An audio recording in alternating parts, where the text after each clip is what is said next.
结束。是在等死吗？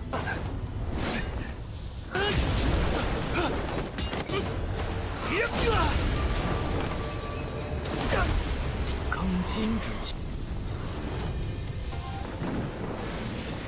没有内丹，他拿什么赌？受控制了。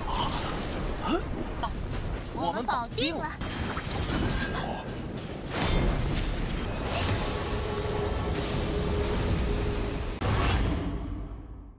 Halo guys, welcome back to KD Universe. Mari kita lanjutkan Donghua Jushu Chanhun atau Fearless Battle Spirit. Nah, di part hari ini kita semua bakal melihat hasil akhir pertarungan Qinnan dan Tuan Ouyang. Apakah Lord kita menang ataukah tidak? Berdasarkan part terakhir, kita menyaksikan pertarungan hidup dan meninggoy antara Qinnan sama Tuan Ouyang dimulai. Mereka bertarung dengan sangat sengit, tapi kelihatan Tuan Ouyang tuh santai banget guys ketika menghadapi Qinnan. Murid yang menonton di sana yakin pasti Tuan Ouyang ini bakal menang karena dia memiliki banyak senjata spiritual.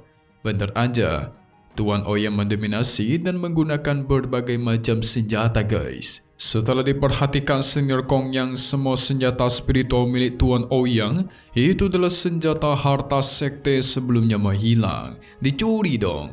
Tapi Qinnan tidak mau menyerah, menggunakan berbagai macam cara buat menang dan membuat pertarungan menjadi semakin sengit. Para penonton mulai ragu akan kemenangan Tuan Ouyang karena satu persatu senjatanya itu dihancurkan sama Qinnan. Dan karena nggak buang-buang banyak waktu, Qinnan pun menggunakan kekuatan mata kiri untuk bertarung. Pada akhirnya kita pun masuk ke intro ya guys.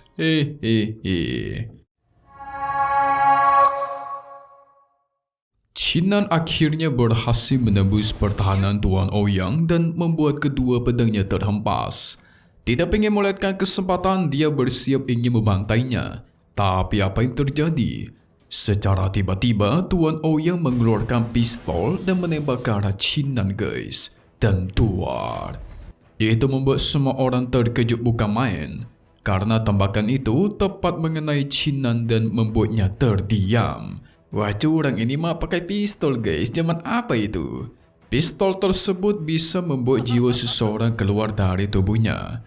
Alhasil membuat orang-orang menontonnya mulai senang karena Qinnan pasti kalah nih. Sama hal dengan si Ouyang, dia kelihatan sangat senang, bersiap membantai Qinnan menggunakan tombaknya untuk memenangkan pertarungan. Teman-teman Qinnan tentu tidak membiarkan hal itu terjadi. Namun, secara tiba-tiba, tubuh Qinnan bergerak dan menyerang Tuan Ouyang hingga membuatnya terluka guys. Ternyata jiwanya Qinnan sudah kembali ke tubuhnya dan menyadarkan diri. Tuan Ouyang bingung dong, kok bisa jiwanya Qinnan kembali ke tubuhnya secara cepat, padahal ranahnya terhitung masih rendah dan harusnya itu hal yang mustahil.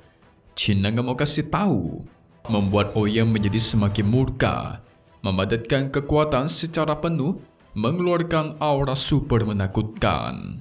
Segera muncullah sosok manusia raksasa di belakangnya dan dia penuh akan kekesalan guys. Murka karena merasa diremehkan. Apalagi Qinnan sudah menghancurkan semua senjatanya. Teman-teman Qinnan masih tidak terima. Janjinya Ouyang sebelumnya kan tidak akan menggunakan kekuatan penuh. Malah pakai kekuatan penuh guys. Udah gitu menggunakan senjata rahasia milik sekte pula. Sekarang terbukti dia tidak menepati janji dengan menekan kekuatannya. Ouyang gak peduli, langsung menyerang Qinnan, namun berhasil dihindari dengan mudah dan menyerang balik. Tapi pelindung milik si Ouyang ini terlalu kuat guys. Qinnan tidak mau kalah, terus menyerang pelindung itu dan berusaha menembusnya. Usahanya sia-sia saja. Malahan Ouyang menyerang balik dan menghajarnya habis-habisan, hingga membuat pedangnya itu hancur lebur. Ouyang tertawa keras guys, menegaskan kalau hari ini dia akan membantai Qinnan.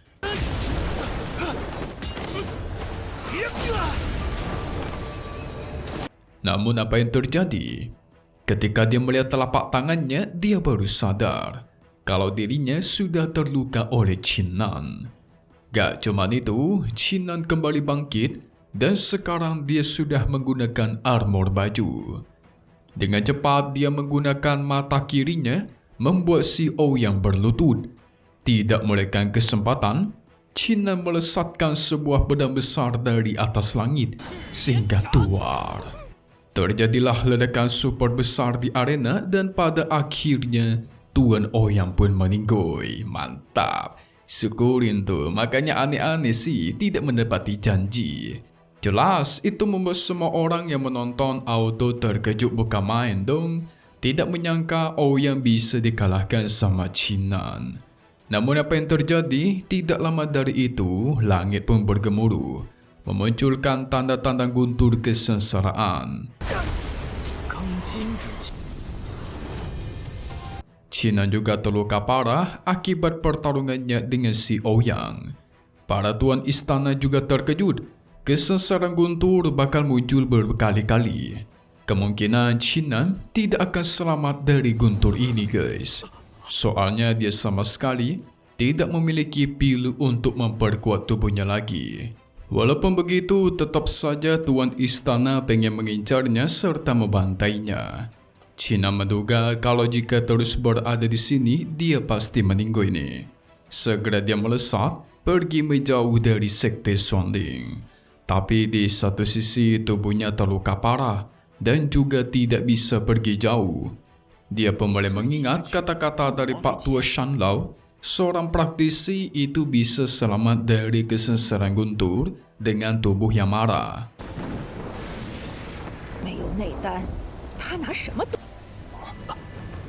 Nah, sebenarnya seorang praktisi seni bela diri kuno bisa menahan serangan kekuatan guntur menggunakan kekuatan batin. Cuman masalahnya itu, guys, para praktisi harus melatihnya terlebih dahulu dan membuatnya menjadi kuat. Tapi jika seorang praktisi seni bela diri kuno belum melakukan persiapan sebelumnya, maka guntur kesengsaraan akan menjadi bencana buat dia. Yang berarti itu bencana juga buat si Qin Nan nih. Qin Nan yang tubuhnya mulai tidak terkendali dan terangkat ke langit. Para murid tentu terkejut. Ini merupakan tanda-tanda seseorang ingin menerobos ke ranah tingkat tinggi. Tidak lama dari itu, para tetua lain dari sekte Xuanling mulai berdatangan. Mereka terpancing ketika melihat adanya aura guntur kesengsaraan yang sangat kuat. Para tuan istana juga tidak tinggal diam. Melesat maju ingin membantai Qin Nan dengan kesempatan ini. Dia langsung memadatkan kekuatan, guys, dan tuar. Secara tiba-tiba, tetua aula hidup dan mati muncul menghadangnya lagi. Tuan istana bingung dong. Ini kan bukan wilayah aula hidup dan mati lagi. Di sini tetua aula memang pengen melindungi Qin Nan, guys. Serangan dari para tuan istana juga dihempaskan oleh Putri Miao dan Pencong. Tapi para tuan istana masih tidak menyerah. Mencoba menyatukan kekuatan mereka dan memperkuat diri. Alhasil terjadilah pertarungan lagi antara tuan istana dengan tetua aula hidup dan mati.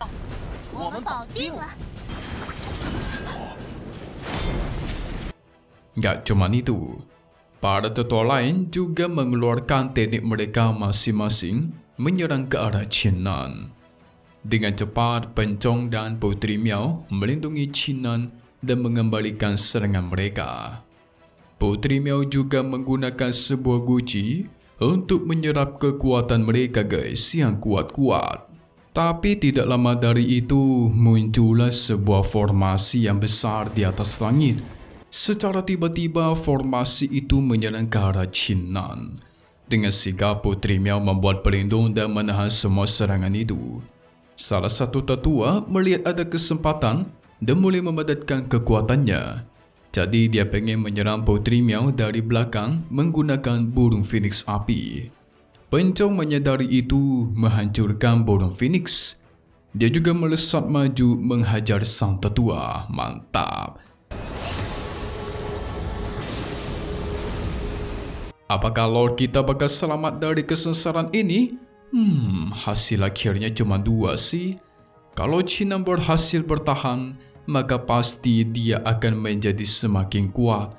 Tapi kalau dia tidak bisa menahannya, maka dia bakal meninggoy guys. Wow.